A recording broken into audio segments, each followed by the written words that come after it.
Hi everyone, welcome to my third YouTube video. To those of you who have watched my previous ones, thank you very much. I've been enjoying talking to you guys in the comments, and hopefully any questions you've asked I've been able to answer okay for you. Sorry for a bit of radio silence video wise. I'm aware that my last video was about nearly a year ago now, but truth be told I wasn't quite sure what else to write about content wise and what to present to you. I've had a couple ideas recently, but then sod's law, I've been leaving my camera at work, so I haven't been able to do them. This one is the first of a couple ideas, and I've decided to do this one about how I personally use an 8-string guitar. This is kind of aimed at people, beginners for 8 strings, and maybe some people who are looking for different ways, tuning wise. Now, if you've watched my previous video, my very first video was a review on the Harley Benton Fanfret 8-string, which I've now seen this year they've brought out a new version. You notice I've actually got a different guitar with me here. This is a Schecter Blackjack Avenger 8-string. And the reason I got this one is because it's got a longer scale length. On my second video about 2 things to consider when purchasing an 8-string guitar, my most important point I stressed was scale length. My Ibanez RG8 and the Harley Benton Fanfret were a 27-inch scale. This is a 28, and I find for my tuning, which I'll go into later, it just works better because it's a longer length, the string can actually stretch better, and the note just sounds nicer, it doesn't sound too muddy.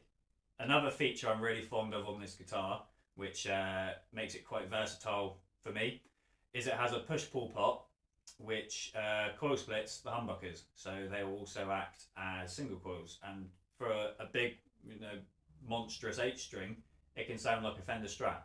So I'm on the clean channel of on bias effects at the moment, so with the humbuckers fully active, it sounds like.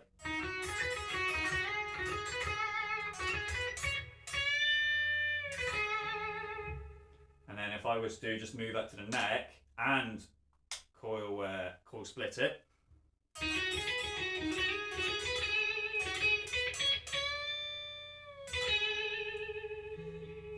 you get that typical stratty tone.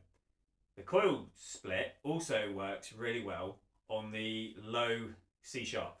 So this is the full humbucker. And then this is with a coil split.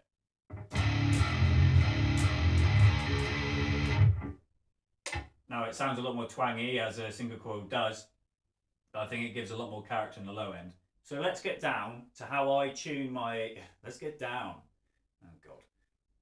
So let's now look at how I tune my 8-string guitars, and in turn how I then use them. The tuning for my guitars basically is C sharp standard, which is the same on my 6 strings. On my 8-string guitars, I use the extra 2 strings as support. I don't slam the tuning down as low as it can and then play at the bottom. I basically play on the top 6 strings and then use the bottom 2 for support. I read when I was looking at 8-string guitars that if you kind of drop it down straight away, I guess it works with 7 strings too really, but you can kind of fall into a trap of just playing really low, and you're then not potentially using them as well as you could do. My top string is a C sharp, followed by a G sharp, followed by an E, and then B, an F sharp, a C sharp, and then on the final 2 I've got a G sharp, and then the lowest is a C sharp.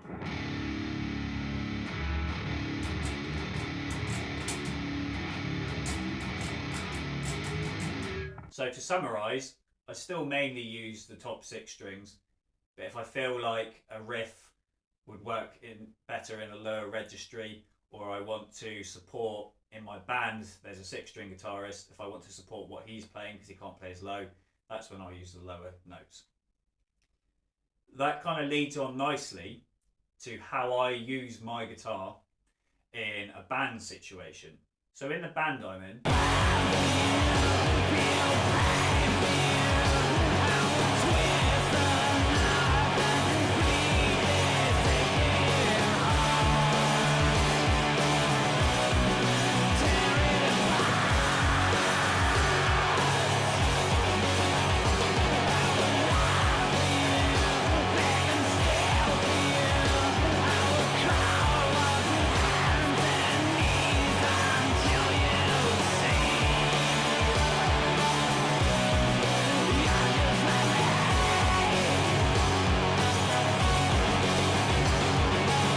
we've got a 6-string guitar, an 8-string guitar, and a 5-string bass. Now, I find myself in middle ground between the guitar and the bass. Now, I know there's a bit of a typical retort to anyone who's playing an 8-string is, why don't you just play bass? It's based on frequency. So a bass guitar can get a lot lower frequencies than a guitar. And although, okay, yeah, an 8-string guitar could get the low note, it doesn't get the same frequencies. So it's not, you're not filling the same space. I'm mainly covering the mid frequencies. The 6-string guitarist is covering the highs and the bassist is covering the lows. So let's say we're playing a chord, for example. The 6-string guitarist, he's playing a power chord. I'm playing the same chord but an octave lower because I have access to a lower registry. So to the guitar sound, I'm adding low end.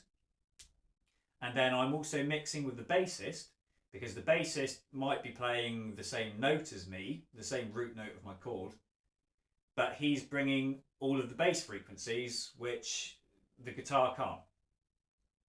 And that is really as simple as it gets. Just by us using our different ranges, we're creating quite a big wall of sound.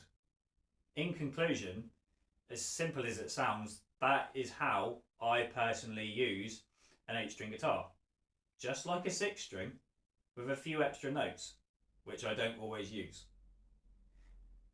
I kind of see it like having a grand piano as opposed to just a keyboard.